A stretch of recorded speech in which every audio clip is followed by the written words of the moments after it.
Well, I grew up in St. Paul, Minnesota. I was born in 1938, which makes me 87 years old. My grandfather, uh, Jens Pedersen, was immigrated from Norway, from Trondheim in Norway, in about 1862. Wow. And he became a land surveyor. In the process of becoming a land surveyor, discovered a lot of good properties. So he started to acquire property.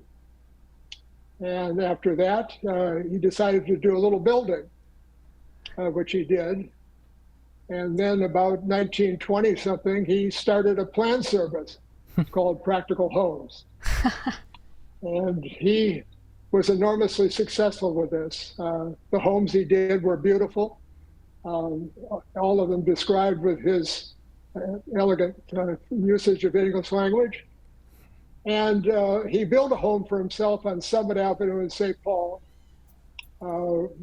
which is next to the founder of Minnesota Mining. And it's one of the most beautiful homes I still know anywhere. He was very influenced by Frank Lloyd Wright. He had a carport, beautiful horizontal eaves.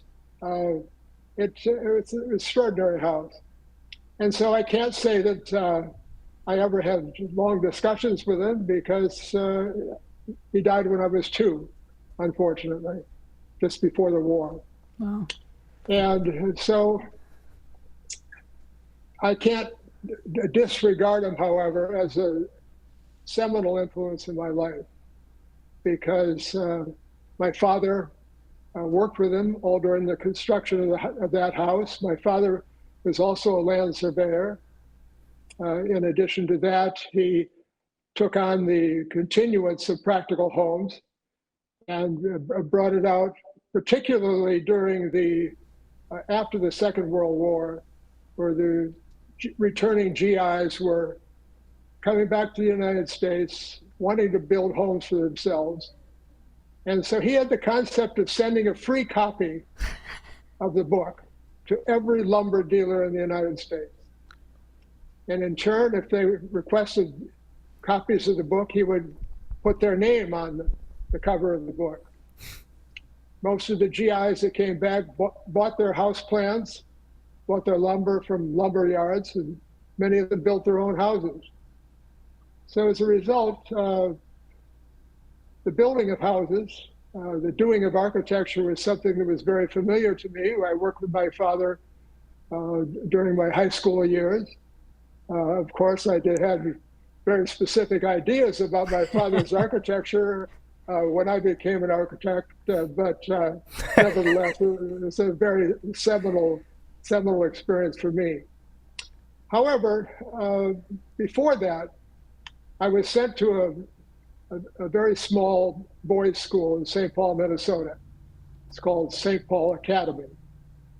And I believe I joined there in 1945, just at the end of the war.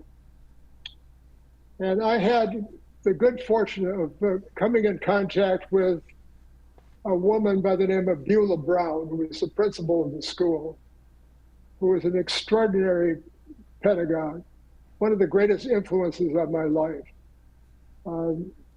First thing they did is she had every one of us, there were only 5 grades, first grade through 5th grade. We were called the junior school of the St. Paul Academy. At 5th grade, we would graduate and go to the senior school. Well, she had us giving oral themes every week, every Friday, everybody in the school. We had 18 kids in a class and 5 classes, and she went through all of these oral themes, which were a minute or two, where we were performing on stage. In addition to that, she read to us at lunchtime.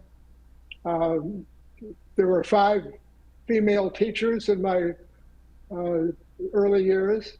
Miss Green was my first grade teacher. Miss Black was my second grade teacher. Miss Hughes was my 3rd grade teacher. Miss Loomis was a 4th grade teacher. And Miss Brown was a fifth grade teacher. What? Miss Ground is absolutely the most imaginative pedagogue I've ever known in my life.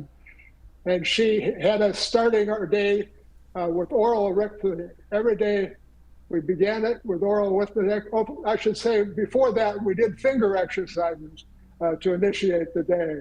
Finger exercises? What's finger that? Exercises. Well, doing things like this. I'm going to get my hand on the screen here, Yeah. separating her fingers. I can't do them very well anymore. Like Spock. Okay. I was pretty good. And what the most imaginative thing she did was to go to a University of Minnesota football game. And she was so excited about the pageantry of football that she decided that she was going to referee a contest between our teams in school. The school was divided into the Jets versus the Adams, or two separate categories. Mm-hmm. We competed against each other for quality points. And so she wanted to have a football game between the two. So she bought herself one of these black and white striped jerseys and a whistle, and was going to be the referee of the game. Unfortunately, she knew nothing about the rules of the game. Football's kind of complicated, yeah. It is complicated, and we were just totally frustrated with her, just so upset because everything she did was wrong. But to have the courage to be able to go out and do that with a bunch of 10-year-old boys, I thought was magnificent, and I still remember her as being, frankly, the greatest influence on me educationally that I had. After the fifth grade, we went to the country day school of St. Paul Academy. Again, there were only 18 students in the class, and we had the sixth grades to the 12th grade.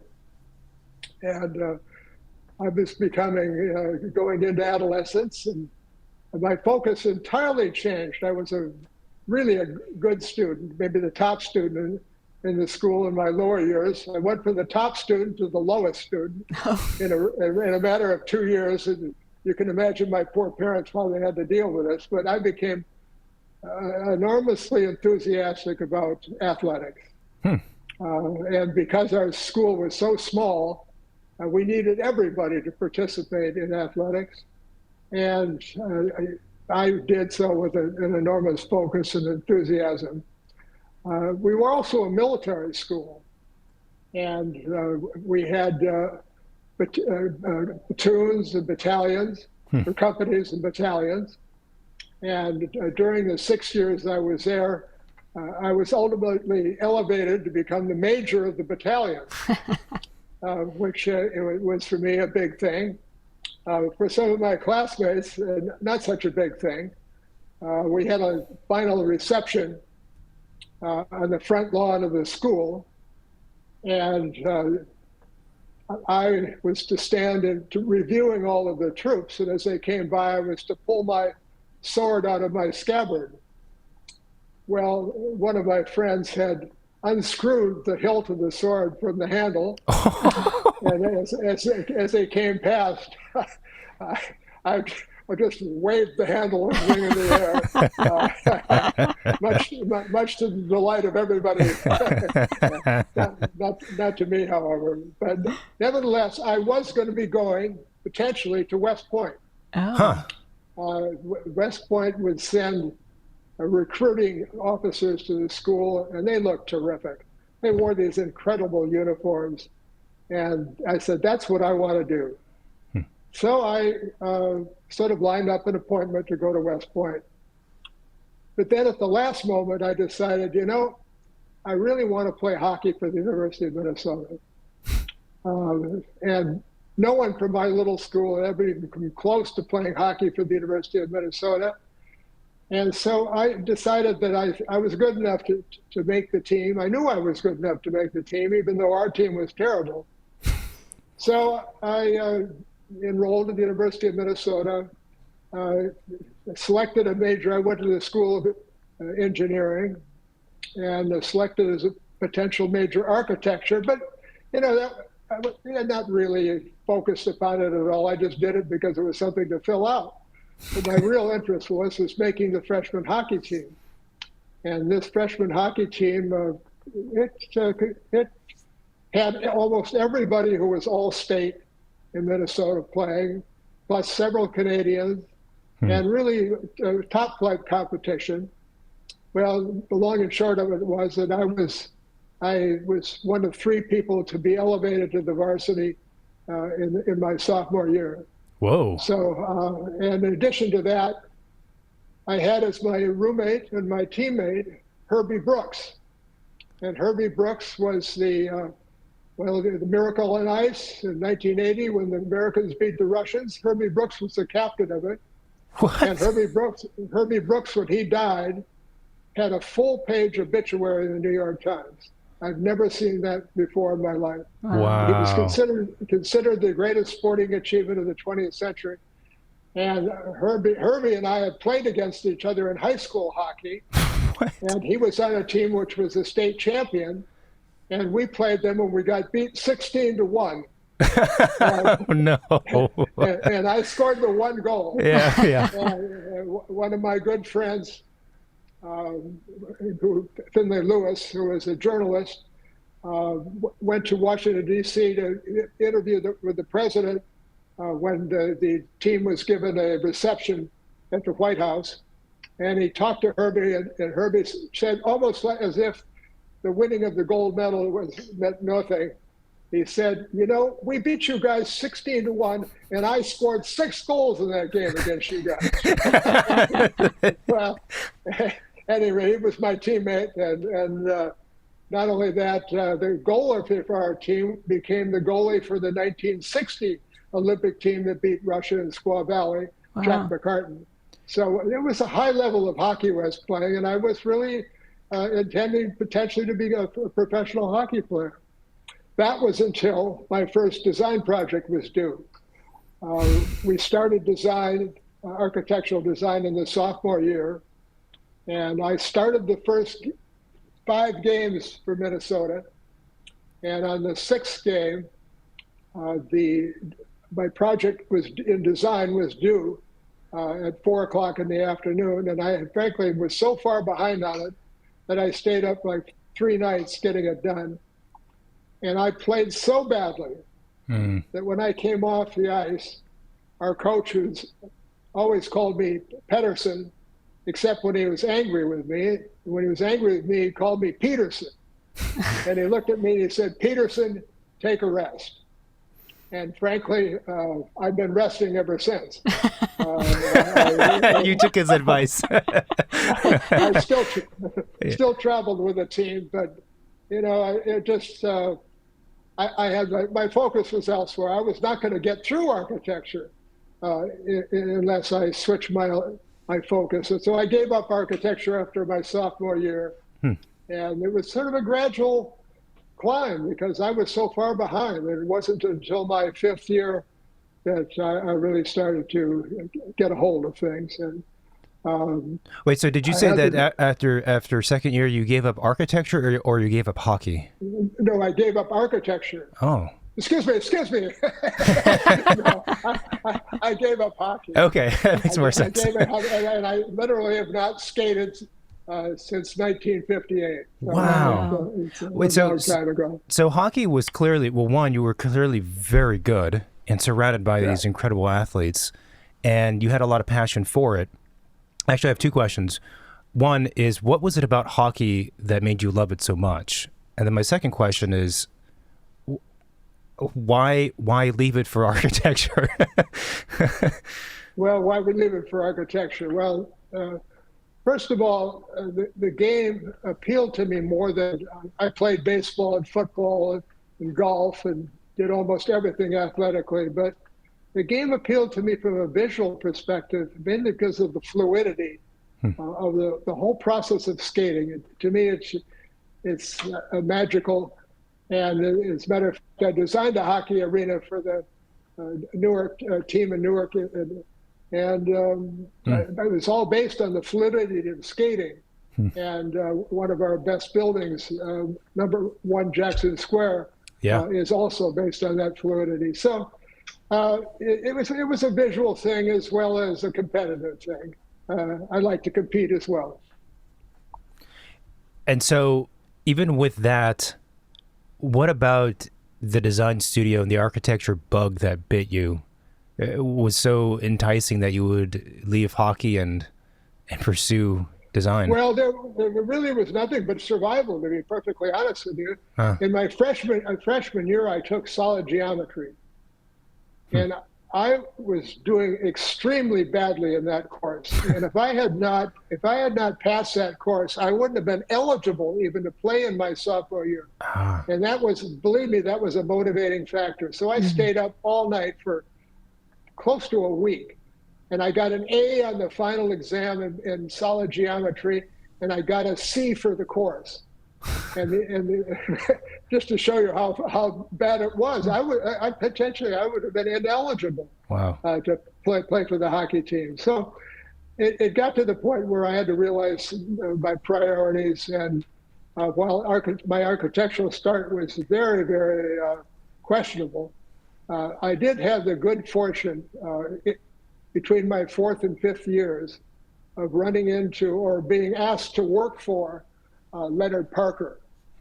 Leonard Parker was a wonderful person. He was a Jew from Milwaukee, whose mother, he was a boy cantor. His mother didn't want him to ruin his singing voice, wouldn't even allow him to play basketball. But he did become the boys featherweight boxing champion, Golden Gloves boxing champion of Milwaukee. So Leonard was quite a guy. He was enlisted into the Second World War. He fought all the way up the coast of Italy and was among the first groups to enter Völkenwald. And he spoke Yiddish. Wow. And Leonard wrote beautiful letters back to his mother, which were later published in Minnesota. But he was a person that had been through hell. And when he came out, he went to Minnesota to architecture school. He went to MIT to graduate school. And when he was at MIT, he was recruited by Eero Saarinen. And he worked for 6 or 8 years for Eero Saarinen. And just as an interesting sidelight, my wife Elizabeth died 6 years ago. And I have a female companion by the name of Helena Hernmark, who's a relatively well-known weaver. And her husband at the time was Niels Diffrient. Niels Diffrient was called Mr. Ergonomics and designed wonderful office furniture, amazingly unique office furniture. Well, he turned out to be the babysitter for Leonard Parker's children when Leonard Parker was at Eero Saarinen's office. So there are a lot of connections that go around. But working with Leonard Parker gave me a real sense of how committed an architect has to be successful. He was an extremely determined person, and I was the only person that worked with him. And we sat together, went to coffee together twice a day. He told wonderful stories about architecture, about Elio Saarinen, about Eero Saarinen, about the whole drama of becoming an architect. And all of the Saarinen drawings, the Elio Saarinen drawings that he had in his portfolio or had in his office, really became, to me, the models for my own architectural delineation style, and they were hugely important for me. But without having had that experience, I wouldn't have been focused on going to graduate school. And I did go. I went to the University of Minnesota, MIT, following a whole line of Minnesota students going to MIT. And that experience was a strong one, although probably pedagogically was not as important to me as my Minnesota experience. But after that, I worked for Eduardo Catalano for a year or so, and then a bit for Pietro Beluschi, and he wrote a nice letter for me, and my work won the Rome Prize in 1965. So that took me to Rome, and fortunately, I.M. Pei was on my jury. And And I.M. seemed to like my work, and he recruited me from Rome. It was a 2-year fellowship, but he asked me to come back after a year, and I did. And I worked very closely with I.M. And his working method was, for me, totally formative. I.M. was a person who would allow you to express your own point of view, and if you had a good idea, he'd accept it. And it wasn't a question of authorship for him, it was a question of making the best building. And also learning in that office what one would, from the tremendous professionalism, that the execution of every aspect of the work in a way that I had never seen before. He put tremendous resources behind all aspects of the work. And it wasn't just design, it was everything. And so I had the good fortune of being with him for 5 years, and I worked 3 of those years on the National Gallery. I was the senior designer of the National Gallery along with Jan Weymouth. We two were 30 years old. Maybe Jan was 29. Wow. And given a major responsibility, and quite interesting, I.M. worked differently than I work now, in that I.M., in the case of the gallery, came up with a diagram that was in fact executed, just as a basic diagram. He turned a trapezoidal site into 2 triangles, one an isosceles triangle for the gallery itself, and one a right triangle for the study center. And that diagram, which he gave to me, said, try work on this a little bit, will you, Bill? So I worked on it for about 3 weeks or 4 weeks, and I thought, these angles, that's not going to work. So I did a design which looked up more like an aircraft carrier or something, and I came into his office and I said, that diagram you gave me, it's just going to result in compromise. He looked at me, and I could do this. He looked at me, he said, no compromise. And I was excused. That was the end of the conversation? That was the end of the conversation. Yeah.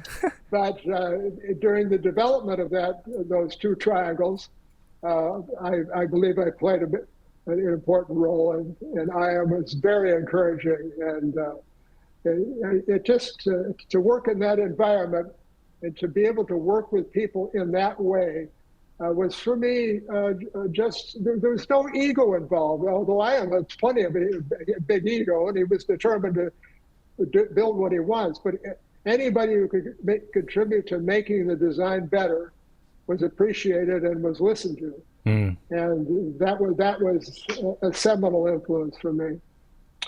So, the prospects of staying on the gallery were good. I mean, for a long time, it went on for a long time after I left.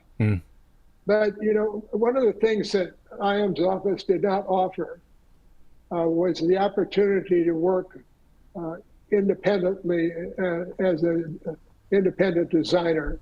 The design was controlled by Jim Freed, Harry Cobb, and I.M. Payne.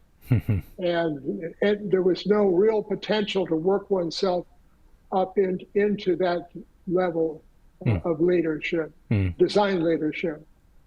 So I was given an offer to work for I.M. Payne, not for I.M. Payne, for John Carl Warneke, by Gene Kohn. And he called me.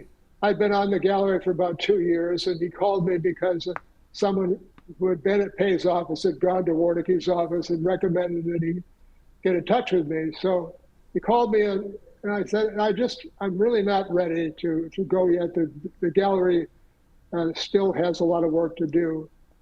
But, I learned that Gene never gives up, never gave up. And Gene called me a year later and brought me over to his office and gave me the opportunity to work on a project which was, frankly, way above my head. It was an 800,000 square foot academic center for the City University of New York at City College. Huh. And this was a huge responsibility. I'd never presented a project to a client before. And, Wait, so just for some timeline, so what year was this and how old were you? Well, I was probably 32, I think, at that time. Okay. 33. And what year was it? It was about 61 or 60 that I and Warnicke, Gene had been president of Warnicke's for a fair amount of time, and the architectural level was, was all right. Yeah. But this is a tremendous opportunity, and I didn't really have anybody to work with me on it at the beginning, except this young boy that had worked for an architect in the Bronx, had grown up in a laundry in Queens, or in the Bronx, I mean, and his father was a Chinese immigrant. His mother and father didn't speak English. Wow. His name is Bill Louie, and he's one of our oldest and most important partners at KPF. So it was a tremendous opportunity for me, just from a personal basis, to meet someone that I've known for 50 years of my life, or over 50 years of my life, and who I have a very close personal regard for. He was a man who went to school in the Bronx every day, taken to school until he was about in the 4th or 5th grade when he started Chinese school. He was taken to school every day by a bigger black boy in the neighborhood who came over to protect Bill on the way to school. Yeah. It's just a wonderful thing. Bill loved his teachers, and he's obviously a very good student. But he didn't start going to Chinese school until he was about 10 years old. And his parents would take him and his brothers. They had, I think, 5 in the laundry. They take him and his brothers to Chinatown every Sunday, where his father would play mahjong for the entire day. And so this is Bill's childhood.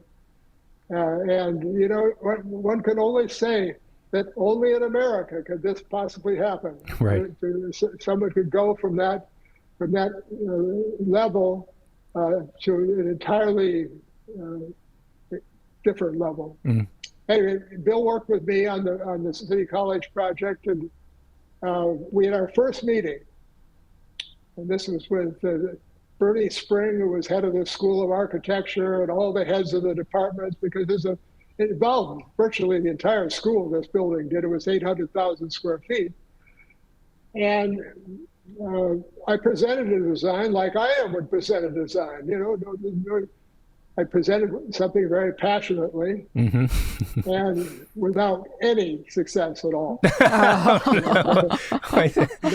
No success at all. I mean, Bernie Spring looked at me and he just leveled me. And so we went back and had a conference with Warnicke. And I never have seen a man more angry in my life. He literally turned purple. And my job was in jeopardy, obviously. But I got one more chance. So I decided that I was going to try another way of working. And I've come to call that process the comparative process. It's a process which enables me to deal with the 3 major forces of a problem. The first being the site, the second being the program, and the third being the client. And the client was extraordinarily important to get the client's acceptance. And I wasn't IMP. I'm some 33-year-old kid coming out of school. Right. And so I decided to go through a series of possibilities, but it was not designed to be a Chinese menu and for the client to choose one for the other. Mm-hmm. It was designed to be able to draw the client's aspirations, because they can't articulate their aspirations until they see something. Yeah. And by comparing a series of alternate possibilities, we were able to get an understanding of what they're trying to achieve, and they were able to understand what I was trying to achieve. Mm-hmm. Mm-hmm. And so it never, ever ended up becoming a disappointment where they forced on me something I didn't want.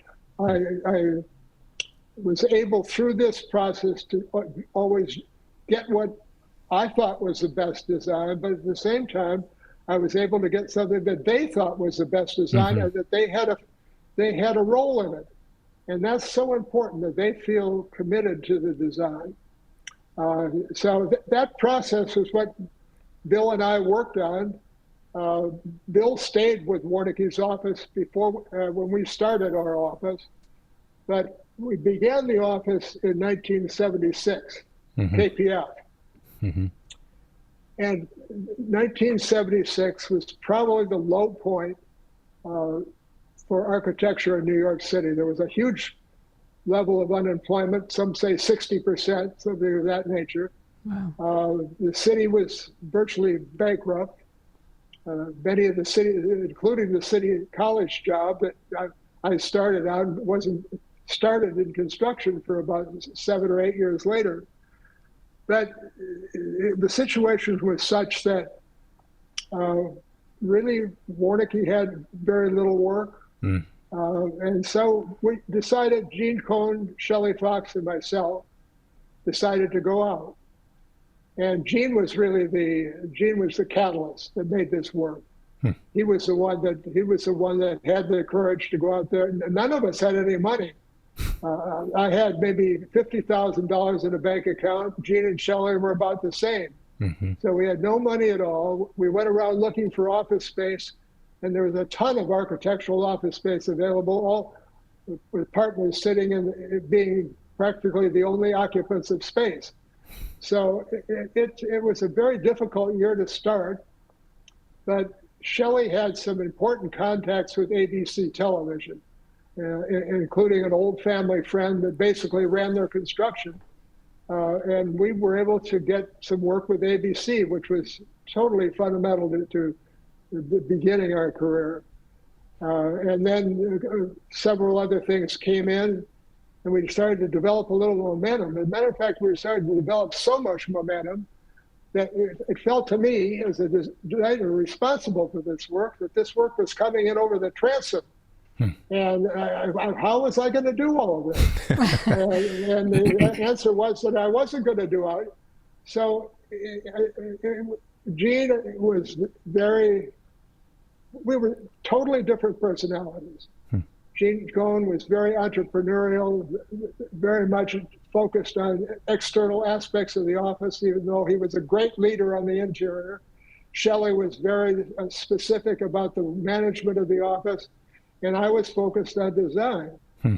And it was such a fortunate circumstance for all of us. We all got along extremely well for the 45 years that we worked together. And we all looked to each other to do their own job. It wasn't a situation where I was trying to go out and market the projects, and Shelley wasn't trying to tell me how I needed to control the budget. He never once in all the time I worked with him, ever asked me about the hours on a project that we've spent. And we spent a lot more hours than most offices do. Right. So, it was that sort of beginning. And the fact that, frankly, everything turned around just as we started. Office construction began in the United States. Gene had his closest contacts were potentially commercial clients. And while I wasn't that enthusiastic about working on commercial architecture, I did come to the realization that the American city is largely built of the commercial speculative office building. And as a design problem, as difficult and as challenging as it is from the point of view of its dimension, which is almost always too big.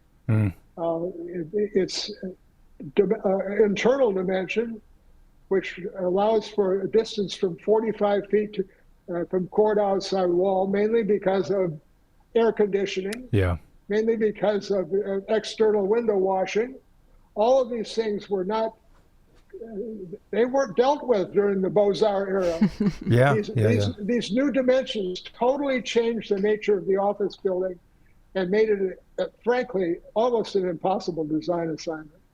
So we started focusing on it. And I felt good about that because I felt we were, from an urban point of view, we were making a contribution that we couldn't be making with museums or houses or whatever. But I must admit, I did feel a certain reservation about being labeled a corporate architect. Sure. That, for me, was somewhat of a pejorative. And so during my career, I also did a lot of houses. I did a great deal of furniture, and I also did a great deal of academic work, which came as a result of Jill Lerner came into our firm, and she started to address academic possibilities. So, but let me talk about the way I worked within the office in relationship to the staff. Right from the beginning, it was clear that we were going to be a big office. But what really made it clear was globalism. And Gene was really at the forefront of the enthusiasm to seek global opportunities. And he, as a matter of fact, gave a speech to the AIA sometime in the 80s saying that unless you're a global architect in the next couple of years, you're going to be in great difficulty. Well, globalism brought to us tremendous opportunities, tremendous number of design possibilities, but what it meant is that we had to have people in our office that were capable of leading these projects independently of me, people that had enough experience to be able to carry the flag for us. And so one of my jobs was to start producing those people. And this comparative process, the process of having a senior designer with whom I worked very closely, enabled them to develop the skills to ultimately lead projects themselves. And so that's how our office grew. We never brought anybody in from the outside for design. Everybody was growing within the office. And one of the things that Gene Kohn was so good at was that Gene encouraged younger people to be entrepreneurial. He didn't say, no, I want to lead all these projects. He let Jamie Von Klemper, he let Paul Katz, he let several others go out and develop relationships themselves. And that was so fundamental to the ability to allow the office to go through from one generation to another. And I would say that every one of the people, the partners in design in our office right now, worked with either me or Bill Louie at the beginning of their career. Really? And were essentially educated in the process. And the fundamental issue that we tried to attack with the commercial office building was the ability of it to connect into its urban environment. So many of the commercial office buildings have absolutely no acknowledgement of their neighbors or their site. And another aspect was that if one looks back to the period of the École des Beaux-Arts, every architect coming out of the École des Beaux-Arts could basically do a decent building because there were rules and models for them to work with. And so when you go into the older section, I live in the Flatiron district, so many of the older buildings are left. All of them form a fabric that ties together and creates connection. And so doing that was a number one objective, but doing it with a modern office building is a much more difficult thing. One, because of its scale, two, because of its material. But nevertheless, that has been the objective of the office, and it still remains the objective of the office. We're just putting out a publication now called Urban Connections, and it really defines KPF's intentions of trying to make architecture which in fact joins things together as opposed to splitting them apart. And we're not looking to be the supreme artist, right? That it defines a style. The circumstances bring about all of that. But to use a literary comparison, I'm a great enthusiast of 19th century English literature, and Anthony Trollope is my favorite writer.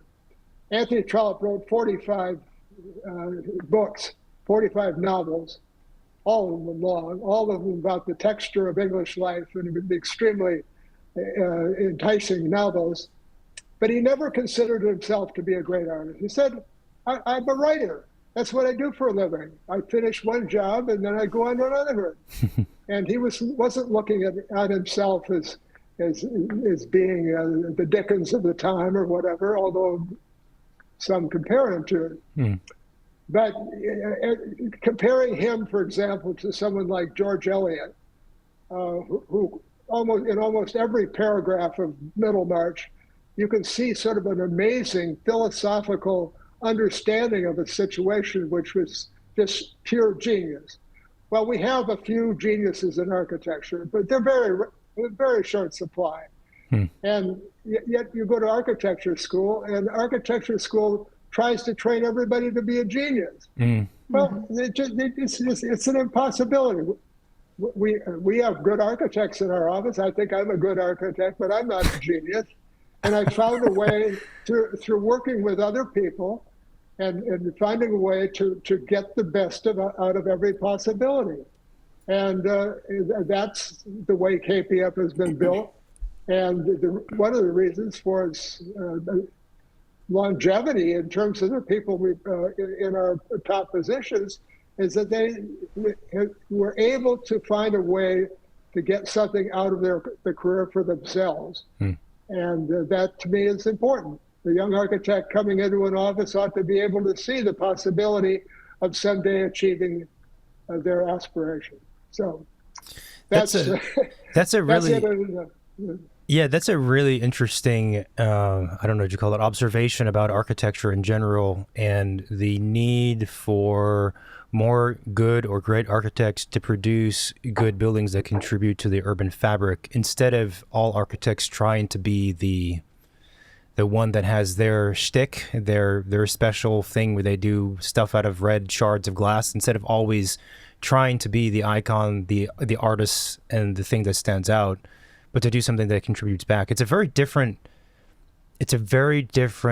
mindset and way to think about a building that you're doing.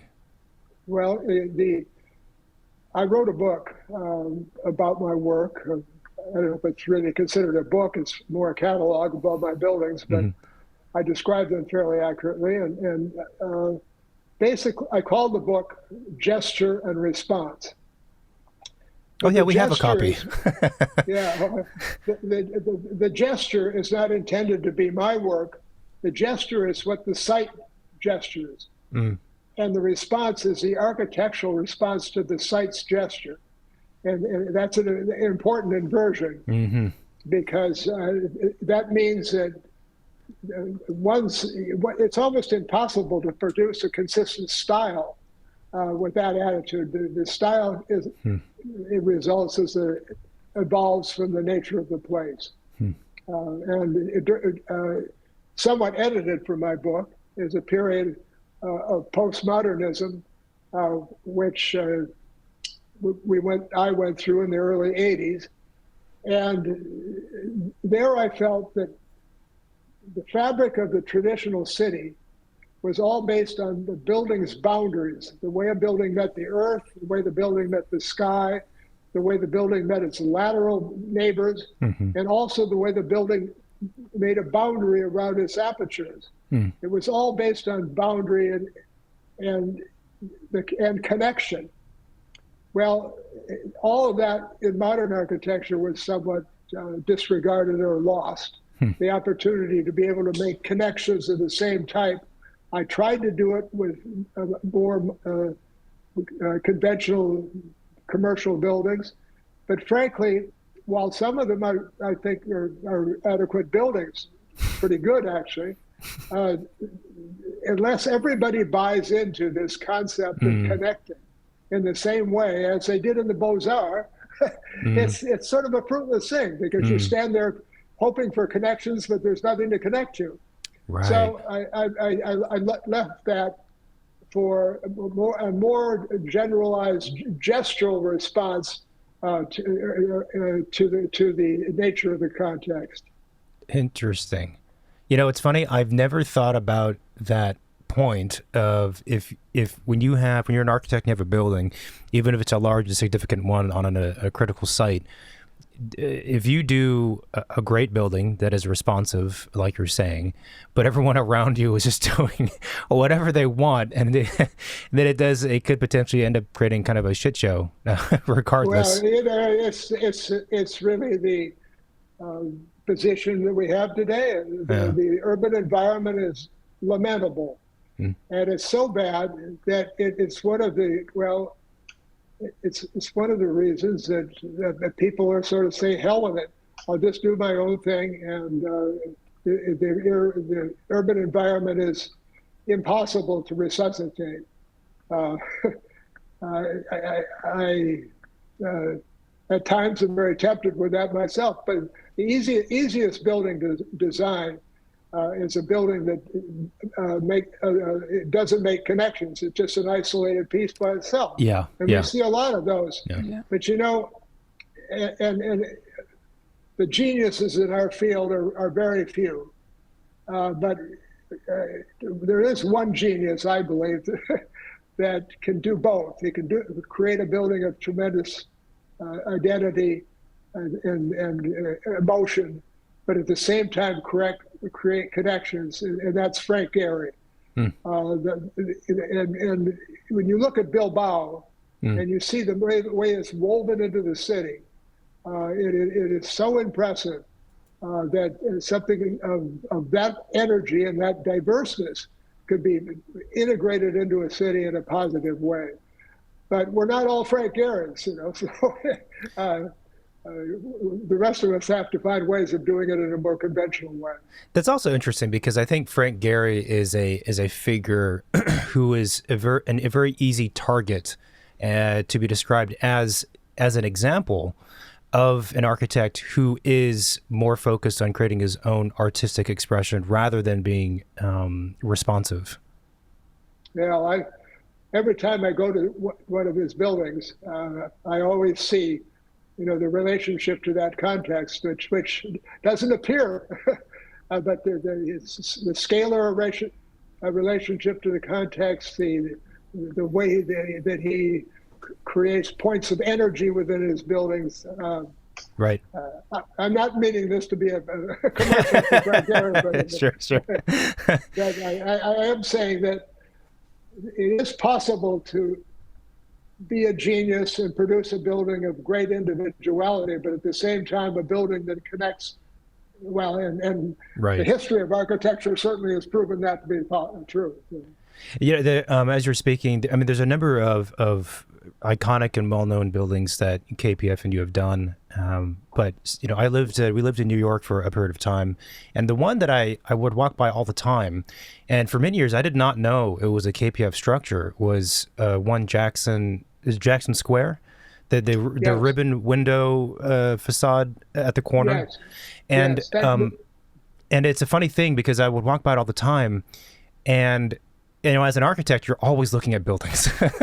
Everywhere you go, you're looking at buildings. You stare at buildings. And I feel like for a year or something, I didn't even recognize that there was a building there, because it's kind of, it struck me as being it's it's an iconic structure because it's very different, but it's almost a non-building. It's almost like it's just site. I don't know if I'm making sense with what I'm saying, but it's a very unique. You're saying exactly what I was hoping to achieve. Oh, good. It's really it was built in a historical context. Yeah. And we had a lot of arguments over this building, but first of all, the fluidity of the building was achieved with some real effort because it was not that easy to separate the ribbons from floor to floor and allow them to work independently. But what it did, it enabled the building to do, because it was faceted in a very tight faceting. It enabled the building to almost kaleidoscopically reflect the context. And so as a result, the context is played out in the building itself, which tends to diminish the building and its impact. But just as you're describing, it allows the context around it to become dominant. Yeah, no, that's exactly it. It's one of the most peculiar structures I've walked by, and it's weird also because you would think if someone hadn't seen that structure or hadn't walked around it in that area, and you were described to them, okay, I have this curved facade that has faceted glass that's reflective, they would think like, oh my gosh, that's going to stand out like a sore thumb. That's going to be something that doesn't belong. And I mean, obviously you would know, but for whatever reasons, it doesn't do that. It does the opposite. It wasn't an easy sell. I'm sure. But Richard Alcott was leading the jury. Richard Alcott of Anion, and he was a huge supporter and help to me in getting that project approved. And I always think of it as being one of my best. And just to give you a little history on it, we had just done a competition for the New Jersey Devils hockey team. Mm-hmm. And I told you initially in this interview that I was interested in the fluidity of hockey. Mm-hmm. And we did a building based purely on fluidity. Well, somehow it seemed to be applicable in this particular site as well. I compared it to a rock and a stream, where the stream flowing by the rock creates the visual impact. So I'm glad you like it, because I do too. You were talking also earlier about the growth of the office in the early days, and I think KPF now is I don't know. It's like 400 people in the New York office. It's got to be a lot. It's 350 or so. Yeah. 350 or so. That's a really big practice. In the earlier days, or even now, when you knew that you were going to grow and you wanted to bring people internally up through the ranks, let's say, or have them develop with you, become senior designers and partners. Was that difficult to do? Did it take a lot of time to do that? And I ask that because, a lot of architects listen to the show. And of course, one of the questions is, how the heck do you grow any office, even from the scale of 2 people to 10 people, let alone from 3 people to 350, and maintain any sense of quality control and design, but also design ethos, so the projects don't end up being just completely different from one partner to another? Well, architecture, particularly since COVID, has changed tremendously. It's also the technological tools one has now have affected it greatly. I've not been practicing myself for 7 or 8 years. So I have not really felt personally the pressures that everybody's dealing with now. But when we were growing, and all the opportunities global that presented themselves, we had a method for growing, and it seemed to work. But it's much more different. It's much more difficult when those opportunities don't exist that frequently, and when you have to go in the other direction. And right now, it's a much more difficult time than it was. Clients are demanding turnaround times for an architect, which is insane. The amount of pressure that's being put on it. Technological tools now enable us to work faster. It's an entirely different world. But I haven't experienced it. I haven't been in it because all of this happened in the last 8 or 10 years. I mean, it's funny. We were speaking with another architect on the show, and he was remarking that one of the things he's seen is that, like you said, technology or the computer has allowed a lot of advancements, but also we've ended up in a spot where, for example, this is a very specific point, but like construction document sets, for example, these days are way, way, way, way more intense and more comprehensive, and there's just a lot more drawing than there was done, quote, back in the day. And it increased the amount of workload for an average architecture office to do, because that's like the expectation. And it's a different set of circumstances, it would seem. Well, I would disagree with that. Interesting. I think that we put a tremendous, and for me, this began at the Pays office when I realized how much effort was put into the construction documentation of the buildings. Nothing was left to chance. And that has been true of our office as well. But, one only has to think of history's example of great buildings and the unbelievable genius that was brought to the construction of those buildings. Take a Gaudi building, for example.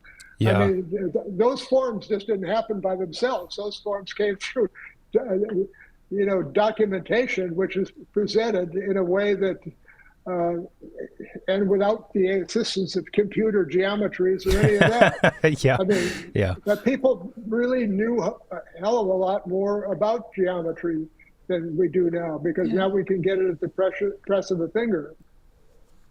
Do you think KPF, and I think I know the answer to this, but do you think KPF would have been as successful if the three of you did not have such different areas of expertise, let's say?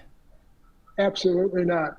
The fact that we had totally different, and first of all, it was the respect we had for each other.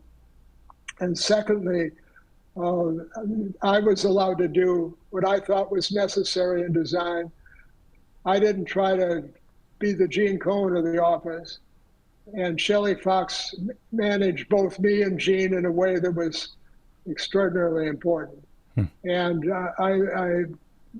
all I can say is I could consider myself so tremendously fortunate to have those two individuals as my partners. And as an office evolves, you can't replicate the nature of the individuals. It's just impossible. And each office is going to take on, as it evolves, it's going to take on a different dialogue with the personalities involved. And it should. I mean, that's the important thing. But one of the things that I'm very, very proud of at KPF is the fact that the focus on urban connections remains the pure focus of the work, whether it's done by one designer or another. Yeah, that makes complete sense. Do you have a question, Marina? Yeah, I was wondering, which building is the one that maybe you're the most proud of? That's probably a tough question. But. Well, to be honest, I've got a lot of them, frankly. Baruch College is a building I'm very, very proud of. I had the good fortune of looking at it out the window here. So Baruch is one. Of the tall buildings, certainly the Shanghai World Financial Center gets the most attention. 333 Wacker Drive gets a lot of attention. And I'm very proud of those buildings. To have a building that has a program that is legible on the exterior of the building, as Brook is, and creates public spaces within it that enable a level of it's a campus, a vertical campus is what they call it, and it truly has acted that way. But on another level, I've done 4 or 5 houses, and in my own house, which I've spent a lot of time on, and I worked very closely with Andrew Clare for 5 years on its design. It was done with a comparative process that involved maybe 30 different designs before we actually came to a conclusion. And Andrew came into our office as a young architect and expecting to be able to get involved in large-scale work, and the poor guy had to be on this job for 5 years. But he learned so much about documentation. If you want to see a really well-documented design, the drawings of my house are superb. But Andrew went on to become a leader of our office, and that brief interlude of 5 years didn't seem to do any harm. But in addition to that, every piece of furniture, with the exception of a Wagner chair or two, was designed by me, and the rugs my daughter did, the paintings my daughter did, all the furniture I've designed. All of that furniture is, I would say, one of the pieces of furniture probably is the best thing I've ever done. Comfort is hugely important to me in the design of furniture. It's not sculpture. The comfort is the response, the ergonomic response to the human body. And I did a lounge chair, which I call loop-to-loop. It's actually more of a lounge for a swimming pool. You'll find it in my book there too. I'm really proud of that design. It tries to create all of the elements of a comfortable chair with extreme simplicity. All the metal is used in compression. All the fabric is used in tension, and the two together create the dynamic of the sculpture quality of the chair. And it is really comfortable. So. It sounds like we need to test it out. We have to get some images of here. Wait, so when you design furniture, what is your process? So do you have a shop where you would like make mock-ups and try it out? Because comfort is very hard to test, right? My process is through drawing. Okay. But sketching. And I would send sketches to Andrew, and Andrew is a genius at 3-dimensional modeling. And so we would work on these, forever. And then ultimately we would then get small computer models made of them. And I wish I could say I was a craftsman that could do this myself, but I can't. You're the mastermind. I've always required people to help me. And frankly, that's been the joy of the whole process, to be able to have those people that seem to enjoy giving that help and contributing. Was it a difficult process designing your house, like being both the client and the architect? Or is that why it took 30 design iterations or comparables? Well, the house was on a very beautiful site. Elizabeth was my client. I was married to Elizabeth for 58 years before she died. And she was incredibly supportive and accepting. And so she was a client. But that house is on a site that is facing Gardner's Bay on Shelter Island. It's a beautiful site, but it slopes away from the water. The highest point is at the water's edge, and it slopes down from that point and the sun comes from the south, so the natural orientation of the house would be to the south, but the view is to the north. So there's sort of a challenge there. And I developed a geometry for the house that responds to all sorts of surrounding landmarks, but more importantly, it relates to the topography of the land in a way that the building becomes almost an extension of the land and creates a switchback, so that the land, as it rises along the ocean, laterally rising, the building rises with it and starts to continue that thrust as it turns from the water, and then sort of dramatically cantilevers out into space as a finish for it all. It took a lot of time to work on it, but I'm still working on it. That's what I'm doing now. What was the most challenging project for you? Oh, the most challenging project by far is Hudson Yards. Yeah. Oh yeah. Gosh, I forgot about her. How can I forget about Hudson Yards? I think it's the largest private development in the history of the United States. Is that? I think that's what I heard. Well, I mean, probably, but I did 2 towers. Yeah. And a building connecting in between. And I love Steve Ross. He's a developer. He was always related or owned related. But Steve, well, let's put it this way. Every design meeting was like hand-to-hand combat. Oh, wow. He challenged everything like no client I've ever had before. And frankly, I enjoyed it. And we developed a warm relationship. Yeah. But one of the things that made it hard, we did 2 buildings, but there are 4 or 5 more on the site. And Steve, frankly, did not want to create a Rockefeller Center. He wanted the buildings each to have their own identity. And our buildings were big. It's 5 million square feet for the 2 buildings. Wow. And my 2 buildings are designed, one to gesture to the river and to the city, so that the buildings tilt in either direction, one tilting towards the city, one towards the water. But at the top of the major building has a sky deck. What's it called? The sky deck. Oh, the observation notice. It's called the edge. The edge. The edge. Yeah.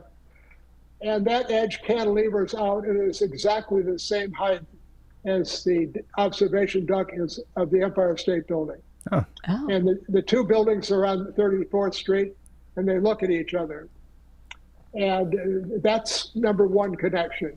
Number 2 connection is as one comes up the High Line from the south, the building is enormously receptive to the High Line as it penetrates underneath the building, creating what I think is one of the best urban spaces in the city. That's my point of view. It's really cool. I've been there. Yeah. It's pretty amazing. Yeah. Yeah, those 2 buildings, the way they cross with each other, in the skyline. I love coming up the High Line to see that as a terminus. So that's what I'm talking about with connections.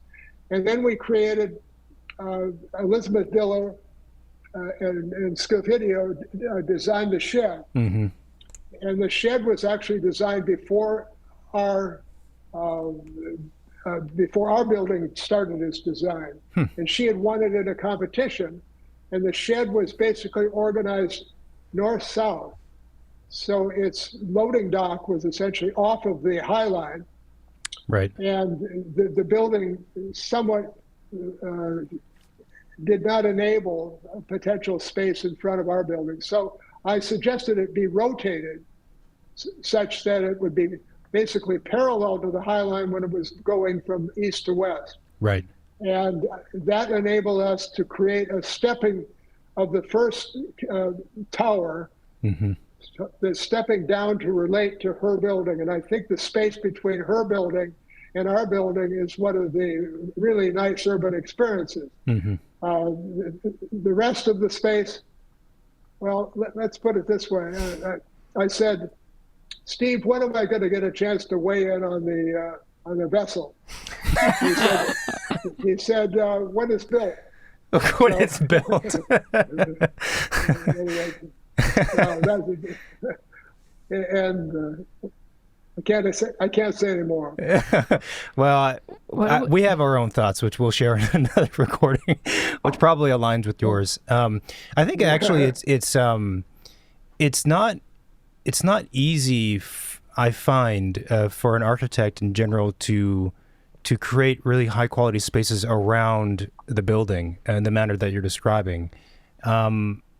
Because I've been to a lot of well-known structures done by well-known architects, and the building itself, the sculpture of it is phenomenal, and inside the building is great, but there's always like a lot of weird, dead, nothing space around it, even though it's in the middle of a city or next to a High Line or next to like whatever it is, and it always perplexes me. I don't know if it's because we as a profession, and I'm making generalizations, are focused on the wrong thing sometimes, or if it's a lack of skill or a lack of training, or I don't know what it is, but it seems to be a very common, mishap. Well, I think I'm speaking frankly here, that the design process that created Rockefeller Center was a highly collaborative one. And that was not the intention. And the architects really didn't speak to each other in any sort of fundamental way. We were all working separately. Interesting. I have a completely random question, which is, so you've been in New York for how long now? I mean, since you started your career, it sounds like, with IMP, right? Yeah, almost 60 years. Wow. What is your favorite place to eat at in New York? Oh, Italy. Really? Oh, yeah, I love it. Well, you're in the Flatiron, so it's like right there. It's right there. I got, but they're so welcoming. And I just think the merchandising of Italy is so ingenious. Yeah. And it's such an unpretentious environment, but just totally, it's like a huge community center. It's just wonderful. That's a good way to put it, actually. And it's one of the few, I feel like it's one of the few indoor marketplaces that has its own identity and character, and it feels like a proper place. I sometimes you go to these indoor market, indoor food, whatever things, and they feel like just a facsimile of something else. Yeah.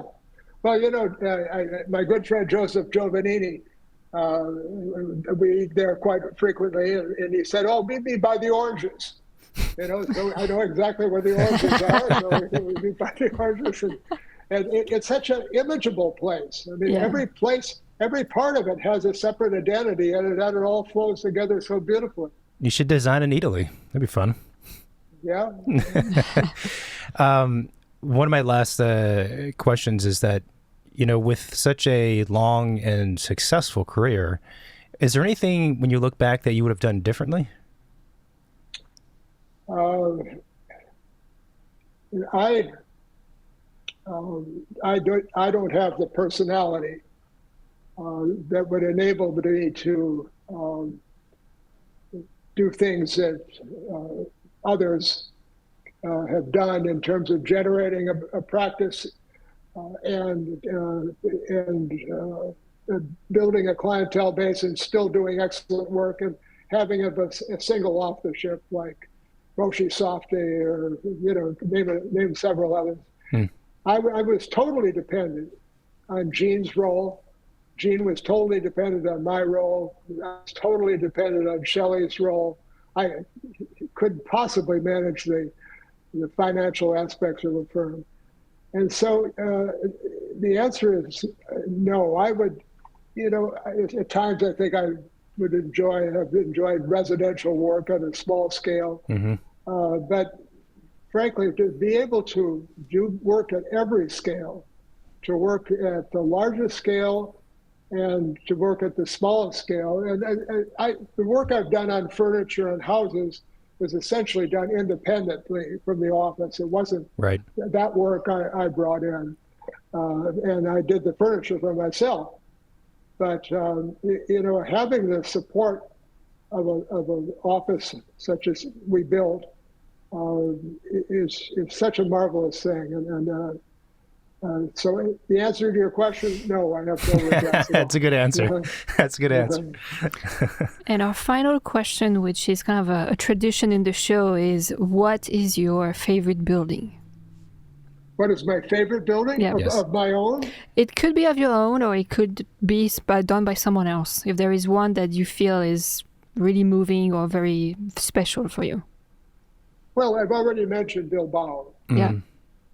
Yeah, I have tremendous respect for Bilbao, and I think it's a reasonable conclusion to your. It is. That's fair.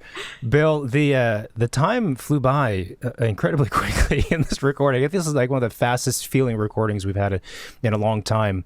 It was a real pleasure speaking with you. It's much appreciated. I'm sure our listeners are going to appreciate it a lot. And this was just a lot of fun. Thank you. Thank you. Well, it was a great pleasure for me. I really enjoyed the experience. Thank you for including me. Hi, everyone. Thanks for watching this video on YouTube. If you like what we're doing, then please support our show by hitting that subscribe button. You can also find us on most of the social media, Facebook, Twitter, and Instagram. We're mostly on Instagram. And you can reach out to the hotline, 213-222-6950. You can send a text message or leave a voicemail if you have any reaction to this recording, any questions you might have, or guest suggestion. Feel free to send it our way. Cool. Thank you for watching, and see you next week. Thanks. Bye. Bye-bye.